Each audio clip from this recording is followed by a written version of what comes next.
இருண்ட கருவறை, அணையத் துடிக்கும் விளக்கு, கையில் ஒரு காசு கூட இல்லாத வறுமை, தன் உயிரை விட மேலாக நேசிக்கும் சிவபெருமானுக்கு விளக்கேற்ற வழியில்லை என்றதும் அந்த மனிதன் எடுத்த முடிவு உலகத்தையே உலுக்கியது.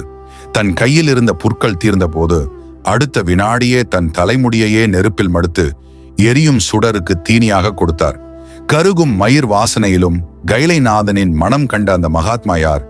தன்னையே திரியாக மாற்றிய கணம்புள்ள நாயனாரின் வியக்கத்தக்க வரலாற்றை இன்று விரிவாக பார்ப்போம். வணக்கம் அன்பர்களே. செழுமையும் சிவபக்தியும்.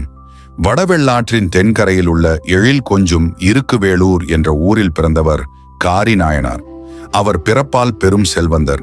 கையில் பொன்னும் பொருளும் புரண்டன. ஆனால் அவர் உள்ளமோ சிவபெருமானின் திருவடிகளில் மட்டுமே புரண்டது. இந்த செல்வம் எல்லாம் இறைவன் கொடுத்தது, இது அவனுக்கே சேர வேண்டும் என்று எண்ணி ஆலயங்கள் தோறும் திருவிளக்கேற்றி தொண்டு செய்து வந்தார். ஆனால் விதி வேறு விதமாக விளையாடியது. வறுமையிலும் தளராத வைராக்கியம். காலத்தின் சதியால் அவர் செல்வம் அனைத்தும் கரைந்தது. இறுதியில் ஒன்றுமில்லாத ஏழையாக மாறினார். ஒருவேளை உணவிற்கே வழியில்லாத போதும் அவர் கவலைப்படவில்லை.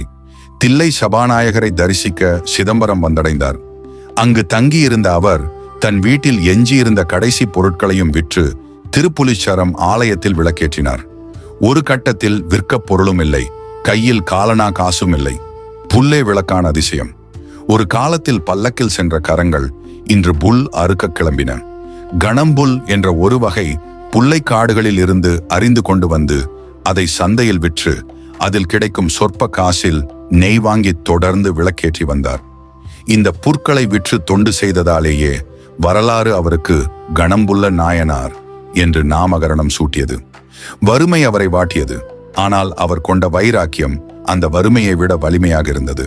தியாகத்தின் உச்சகட்டம் அதிதி வீரம். அன்று ஒரு நாள் விதி அவரை மீண்டும் சோதித்தது. அவர் கஷ்டப்பட்டு அறுத்து வந்த கணம்புற்கள் சந்தையில் ஒரு காசுக்கு கூட விலை போகவில்லை.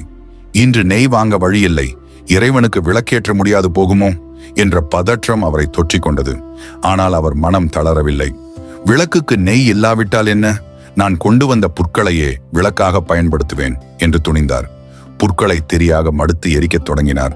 விளக்கு அணையாமல் எரிய எரிய புற்கள் தீர்ந்து கொண்டே வந்தன. இரவு நீண்டிருந்தது. ஆனால் புற்களோ முடிந்துவிட்டன. அடுத்த வினாடி விளக்கு அணைந்தால் தன் உயிரே அணைந்துவிடும் என்று உணர்ந்த நாயனார் சற்றும் யோசிக்காமல் தன் தலைமுடியையே கையில் பிடித்து எரியும் விளக்கு தகழியில் வைத்தார். சட சடவென தலைமுடி எரியத் தொடங்கியது. ஒரு பக்தன் தன் உடலையே திரியாக்கி இறைவனை தேடிய அந்த தியாகம் விண்ணுலகையே அதிர வைத்தது. முக்தி நிலை. தன் உடல் கருகினாலும் இறைவனின் திருமுன் ஒளி மங்கக்கூடாது என்று நினைத்த அந்த அதீத பக்தியை கண்டு ஆடவல்லான் நேரில் தோன்றி காட்சியளித்தார். கணம்புள்ள நாயனாரின் தியாகத்திற்கு சிவலோக பதவியை அளித்து ஆட்கொண்டார். பக்தி என்பது வெறும் மந்திரம் சொல்வதல்ல, தன்னையே அர்ப்பணிப்பது என்பதை உலகுக்கு உணர்த்தியவர் இந்த நாயனார். அடுத்த பதிவில் கண்ணால் கண்ட தெய்வத்திற்காக தன் கண்ணையே பிடுங்கி அப்பிய வேடுவ குலத்து வீரம் விளைந்த கண்ணப்ப நாயனார் பற்றி பார்ப்போம். இந்த தியாக பயணம் தொடர மறக்காமல் சப்ஸ்கிரைப் செய்து ஆதரவு தாருங்கள்.